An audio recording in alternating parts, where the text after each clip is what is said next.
ఎలా అప్లై చేసుకోవాలో మనం అర్థం చేసుకుని ముందుకు వచ్చిన ప్రార్థన. సకల ఆశీర్వాదాలు కారణమైన తండ్రి, మీ ఘనమైన శ్రేష్టమైన ఉన్నతమైన నామమునకు ఈ మధ్యాహ్న విషయం తెలియజేసుకుంటున్నాను. నాన్న నిలబడిన నన్ను నిశ్చయ చాట మరుగుపరుచుకొని నా మాటలు ఏది మాట్లాడుకోకుండా మీరు నాతో ఏదైతే మాట్లాడాలో చేస్తున్నారో ఆ మాటలు నేను మాట్లాడడానికి మీరు ఏదైనా తొడగొట్టి నప్పించుకోమని అడిగి పెట్టుకున్నాను. లూకాసు వార్త 23వ అధ్యాయము 34వ వచనంలో యేసు, తండ్రి మీరేమి చేస్తున్నారో మీరెరుగురు కనుక వీరిని క్షమించమని చెప్పాను. ఈ వాక్య ధ్యానంలో నాకు బాగా అర్థమైనది ఏమిటంటే, ఫస్ట్ తండ్రి అనే మాట స్టార్ట్ అవుతుంది. తండ్రి అనే మాట యాక్చువల్గా అంటే డీప్ దీర్ఘం ఉంటుంది. లాస్ట్ ఎండ్ వచ్చేసేసరికి కూడా దీర్ఘంతోనే ఎండ్ అవుతుంది. ఇది తండ్రి అనే మాట మనం చాలా పరిభాషల్లో ఈజీగా అర్థం చేసుకోవడానికి, ఒక పిల్లవాడు కానీ ఒక పెద్దవాడు కానీ పిల్లలను పిలిచేటప్పుడు తండ్రి అనేటప్పుడు దీర్ఘంగా పిలిచినప్పుడు వారి నుంచి ఏదైనా ఆశించడానికి ఇష్టపడుతుంది అనమాట. అంటే తల్లిదండ్రుల నుంచి ఏదైనా ఆశించడానికి పిల్లలు అంటే మనం గారాభంగా పిలవడానికి చాలా ముందుకు వెళ్తుంటామంట.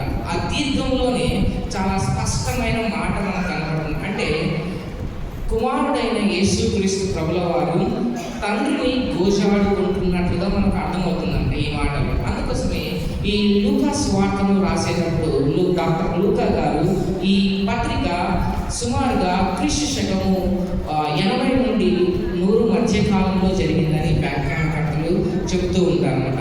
ఈ తండ్రి అనే మాటను యేసుక్రీస్తు ప్రభుల వారు బోధించడానికి చాలా కారణాలు ఉన్నాయి.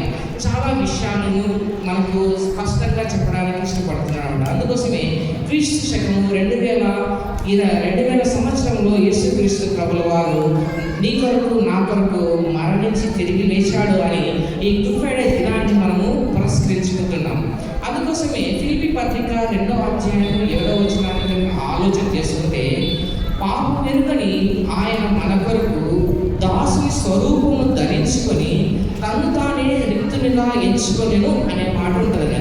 చేసుకొనేను, ఎంచుకొనేను అంటే సేమ్ ప్యారలల్ వర్డ్స్ అనమాట. అంటే తను తానుగా రిక్తునిగా చేసుకోవడానికి ఇష్టపడ్డాడు అనే మాట మనం అర్థం చేసుకుంటాం.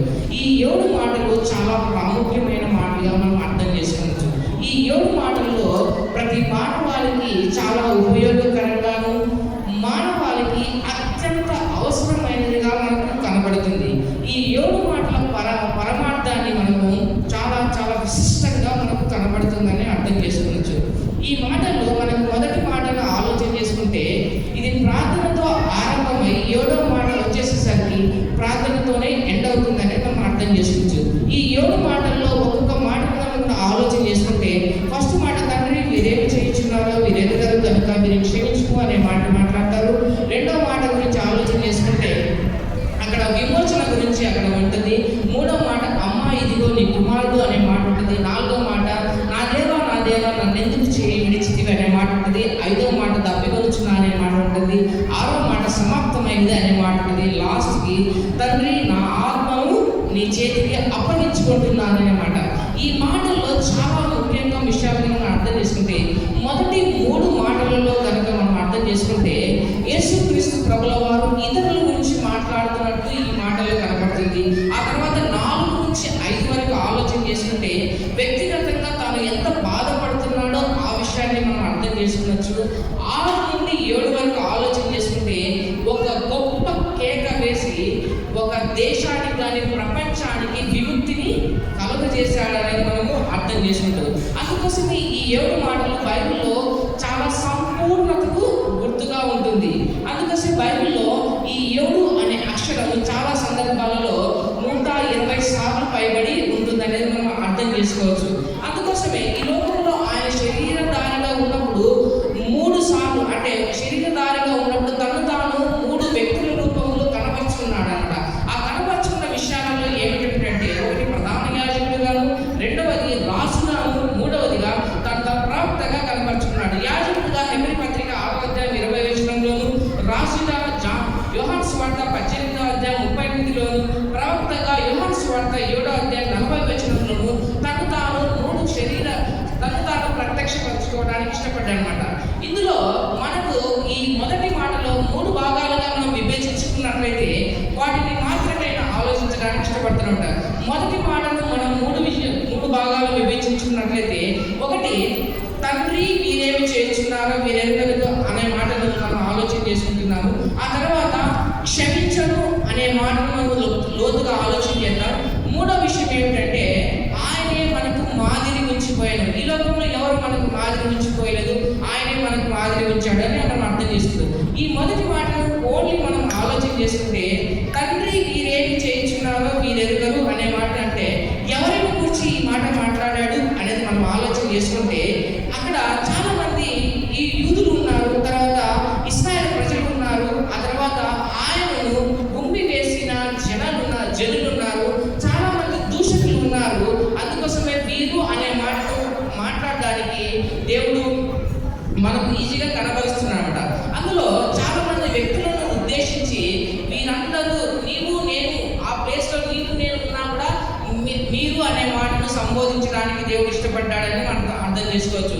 అందుకోసమే వీటిని మనం చాలా డిఫరెంట్గా ఆలోచన చేస్తున్నామంటే ఈనాటి దినాలలో ఎవరు అక్కడున్న జనాల గురించే మాట్లాడుతున్నాడు యేసుక్రీస్తు ప్రభుల వారు అంటున్నారు. కానీ ఇప్పుడున్న ప్రస్తుత దినాలలో మనం ఏం ఆలోచించాలంటే ఈ మాటలన్నిటినీ యేసుక్రీస్తు ప్రభుల వారు నాకే బోధించాడనేది మనము అర్థం చేసుకోవాలి. వీటన్నిటిని వారు దూషణ పాలు చేస్తూ ముళ్ళ కిరీటాన్ని పుచ్చుతూ మీరు నన్ను దూషించాలి అనే మాటలు మాట్లాడుతూ వీటన్నిటిని వారి గురించి మాట్లాడుతున్నారు. ఆ తర్వాత యేసుక్రీస్తుకు వీరు తప్పు చేస్తున్నారని తెలియదా? 100% తెలుసు, వీరు తప్పు చేస్తున్నారని తెలుసు.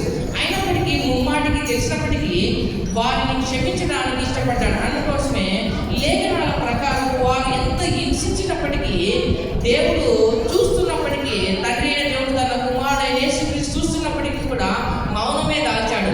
లేఖనాల ప్రకారం యేసుక్రీస్తు ప్రభుల గారు మౌనాన్ని దాల్చాడు అనే ఆలోచన చేయాలి. వీటన్నిటిలో మనం ఆలోచన చేసుకుంటే కీర్తనలు 22:18 కూడా ఆలోచన చేసుకుంటే అక్కడ ఉన్న జనాలు ఆయన అంగీని చీట్లు వేసి అమ్ముకుంటున్నారనే దగ్గర మాట్లాడుకోవచ్చు. అలాగే కీర్తనలు 22:7 ప్రకారం ఆలోచన చేసుకుంటే ఆయన అంటే వ్యక్తులు పెదవులను అల్లా అంటే వీరా దేవుడా నిన్ను నువ్వు రక్షించుకోవచ్చు అని చాలా దూషణగా మాట్లాడుతున్నారని ఆలోచన చేసుకోవచ్చు.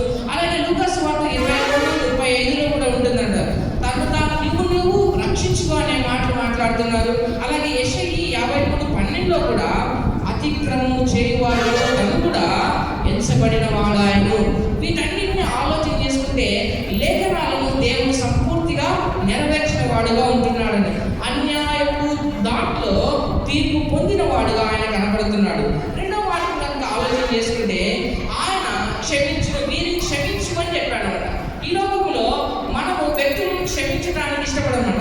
కానీ యేసుక్రీస్తు ప్రభువారు తను రక్తం కార్చుతున్నప్పటికీ శిలువలో ఎంతో భయంకరమైన ఆందోళనకు గురవుతున్నప్పటికీ కూడా ఇతరులను క్షమించే దేవుడుగా మనకు ఉంటున్నాడని అర్థం చేసుకుంటారు. ఆ సమయంలో ఆయనకు అధికారం లేదా? ఖచ్చితంగా అధికారం లేదు. ఎందుకంటే ఆయన ఫుల్గా డిపెండ్ అయిన తండ్రి అయిన దేవుని మీద ఆధారపడ్డాడు. అందుకోసమే ఆయనకు శక్తి లేని వాడుగా ప్లస్ తను తాను తండ్రికి అప్పగించుకున్నట్లుగా నిశ్చేష్టుడిగా తన శిలువలో మిగిలిపోయాడని మనం అర్థం చేసుకుంటాం. అందుకోసం అక్కడ మౌనంగా ఉన్నాడనేది మనం అర్థం చేసుకోవచ్చు. అందుకోసమే లేఖనాల ప్రకారం ఆలోచన చేసుకుంటే యెషయా 53:లో ఆలోచన చేసుకుంటే అక్కడ గొర్రె బొచ్చు కత్తిరించిన వాడిని ఎలా మౌనంగా ఉన్నాడో అక్కడ కూడా మౌనంగా ఉన్నాడనేది మనం అర్థం చేసుకోవచ్చు. వీటన్నిటిని ఆలోచన చేసుకుంటుంటే మనము మన జీవితాల్లో క్షమాపణం అంటే క్షమించే తత్వం ఉందా లేదా అని మనం ఆలోచన చేసుకున్నాం. మూడో విషయాన్ని కనుక ఆలోచన చేసుకుంటే ఇలాంటి వ్యక్తి గొప్ప త్యాగశీలి ఈ లోకంలో ఎవరు లేరని తను తాను నిరూపించుకోగలిగాడు. వీటిలో మనం ఆలోచన చేసుకుంటే ఆయనలాగా మాదిరి ఉంచగలిగిన దేవుడు ఈ లోకంలో ఎవరు లేరు. అందుకోసమే ఆయనలాగా ఎవరు సృష్టించగలరు అనే మాట. అందుకోసమే చాలా స్పర్జనైన ఒక వ్యక్తి ఏమంటాడంటే ఎవరైతే నా అపరాధములను నా పాపాలను ఎవరైతే క్షమించగలుగుతారో ఆయనే నిజమైన దేవుడు అనే మాట చాలా స్పర్జన అని అంటాడు అనమాట. అందుకోసమే ఎవరు మాదిరి ఉంచిపోయారంటే యేసుక్రీస్తు ప్రభుల వారు మనకి ఈ లోకంలో మాదిరి ఉంచిపోయారు. 1 పేతురు పత్రిక 2వ అధ్యాయం 21లో ఏముంటుందంటే క్రీస్తు మీ కొరకు బాధపడి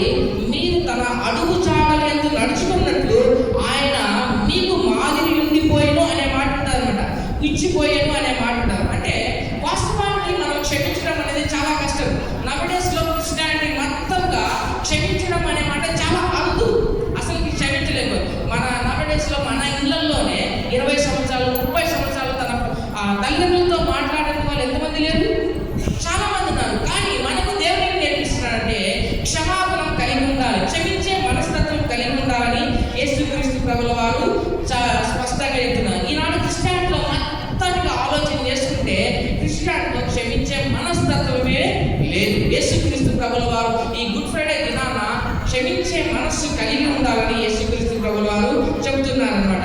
అందుకోసమే రోమపత్రిక 8:34 ఏమంటుందంటే, ఆయన కుడి పార్శ్వం నుండి విజ్ఞాపన చేస్తున్నాడు, మీరు ఎన్ని తప్పులు చేసినప్పటికీ ఇతరులను క్షమించే మనస్సును మీరు కలిగి ఉండాలి అనే అంటే దేవుడు మన కొరకు విజ్ఞాపన చేస్తున్నాడు. నాన్న, నువ్వు వారిని క్షమించకపోతే చాలా కష్టం. మీ తల్లిదండ్రులను క్షమించకపోతే ఏదో మాట వింటారు, వారిని దూషణ పాలు చేసి, వారిని నిందల పాలు చేసి, నవ్వడేసే సమాజంలో ఉన్నది. అలా కాకుండా వారిని మనం క్షమించే తత్వాన్ని కలిగి ఉండి వారికి మనము ప్రేమను చూపాలి. అందుకోసం యేసుక్రీస్తు ప్రభుల వారు ఈ సిలువలో మొదటి మాటలోనే ప్రేమ కలిగి ఉన్నాడు, క్షమించే మనస్తత్వాన్ని కలిగి ఉన్నాడు. అందుకోసమే రోమపత్రిక మనకు ప్రేమ గురించి ఉంటుంది. మొదటి పత్రికలో ఉంటుంది.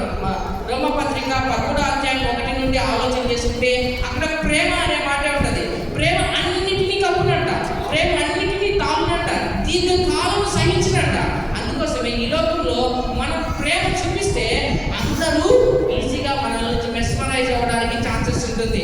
అందుకోసం ఈ లోకంలో మనము ఇతరులను క్షమించడానికి దోహదపడాలి. మనం ఈ లోకంలో మనం దోహదపడకపోతే చాలా నష్టాన్ని మనం చరి చూసే వారంగా ఉంటుంది. అందుకోసమే రెండవ రోమపత్రిక 2:10 ఏమంటుందంటే, మీరు దేని గురించి ఎవరిని గురించి క్షమించుచున్నారో అప్పుడు దేవుడిని క్షమిస్తాడంట. ఎవరినైనా మనం అడిగితే క్షమించే మనసు ఉండాలి. అక్కడ క్షమించడానికి మనం ఇష్టపూర్వకంగా లేకపోతే దేవుడు మనల్ని కూడా క్షమించడానికి ఇష్టపడడు అనే మాట ఉంటుందన్నమాట.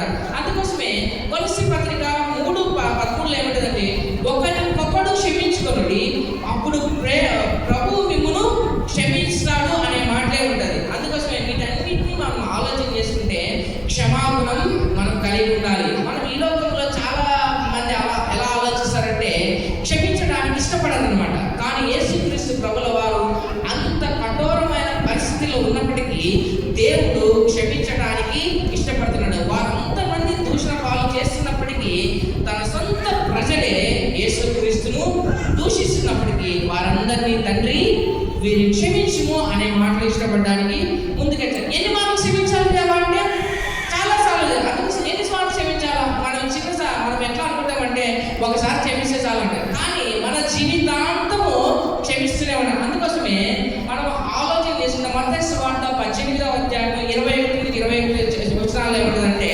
మనము చచ్చేంత వరకు ఇతరులని క్షమిస్తూనే ఉండాలి. మన జీవిత కాలం వరకు క్షమిస్తూనే ఉండాలి. ఇది ఎంత తప్పు చేసినప్పటికీ మనం క్షమిస్తూనే ఈ లోకంలో ఉంటే దేవుడు మనల్ని ఇష్టపడడానికి చాలా ఉంటారు. అందుకోసమే మన జీవిత కాలం అంతా మనం ప్రేమ చూపుతూ క్షమించడానికి ఇష్టపడితే దేవుడు కూడా మనల్ని ఇష్టపడతాడు. అందుకోసమే ఈ గుడ్ ఫ్రైడే దినాన మనం క్షమించగలగాలి. క్షమిస్తే దేవుడు మనల్ని రక్షిస్తాడు. రక్షించేసి తన రాజ్యంలో పాలుభాగస్తులుగా మనం చేసుకుంటాడు. అందుకోసం మనం ఆలోచన చేసుకుంటే ప్రతి విషయాన్ని దేవుడు ఆల్రెడీ 2000 సంవత్సరాల క్రితము నీ కొరకు నా కొరకు మరణించాడు. ఆ గొప్ప వ్యక్తిని మనం మననం చేసుకుంటూ, దేవా నీవు ఆల్రెడీ నా కొరకు మరణించి తిరిగి లేచినావు, అయినా ఈ దినాన్ని మేము జరుపుకుంటున్నామంటే దిస్ గ్రేట్ ప్రివిలేజ్, అంటే గొప్ప అర్హతగా నేను భావిస్తున్నాను అని దేవుని స్మరణకు తెచ్చుకుంటూ, దేవా నువ్వు చూపిన గొప్ప ప్రేమను, గొప్ప క్షమాగుణాన్ని నేను కూడా వాటిని అవలంబించుకుంటూ ముందుకెళ్ళడానికి సహాయం దయచేయని మనము ప్రాధేయపడుతూ ఆయన సారూప్యతలోకి మనం ఎదగాలి. ఆయన సారూప్యతలోకి మనముగా ఎదగలిగితే దేవుడు మనల్ని చాలా గొప్పవంతులుగా చేయడానికి ఇష్టపడతాడు. మనము ఈ లోకంలో వేటికి వెనుక తిరగకోకుండా ఆయన బలిష్టమైన చేతుల కిందకి మనము దేవుని ముందు మనము అప్పగించుకుంటే దేవుడు మనల్ని ఫలభరితంగా ఉంది. అందుకోసం ఈ లోకంలో మనము దేవుడు ఏమీ ఆశించటం లేదు, దేవుడు మన నుంచి ఏమీ ఆశించటం లేదు. కానీ లాస్ట్గా దేవుడు ఒకటే మాట అంటాడు, మార్కు సువార్త 16-15 ఉంటే, మీరు సర్వలోకానికి వెళ్ళి సర్వ సృష్టికి సువార్తను ప్రకటించినాడు. అదొక దేవుని యొక్క కమాండ్మెంట్. దాంట్లో ఆలోచన చేసుకుంటూ మనము ఈ లోకంలో నిన్ను వలె నీ పొరుగు వారిని ప్రేమిస్తూ వారిని క్షమిస్తూ దేవుని ప్రేమను కనపరుస్తూ మనం ముందుకు వెళ్తే ఈ గుడ్ ఫ్రైడే దినాన దేవుడు మనతో మంచిగా మాట్లాడేది, మన రాజ్యంలో మనల్ని పాలి భాగస్తులుగా చేయబోతున్నారు. అంత గొప్ప కృప మనందరికీ దయచేయగలరు. Thank you so much. ఆమె కీర్తి గారు చక్కగా ప్రభు దీవించుకున్నారు. ప్రార్థన చేసుకున్నామండి. ప్రార్థన మన మధ్యలో ఉన్న మల్లె ప్రభు ఆనందమయ్య గారు మనల్ని ప్రార్థన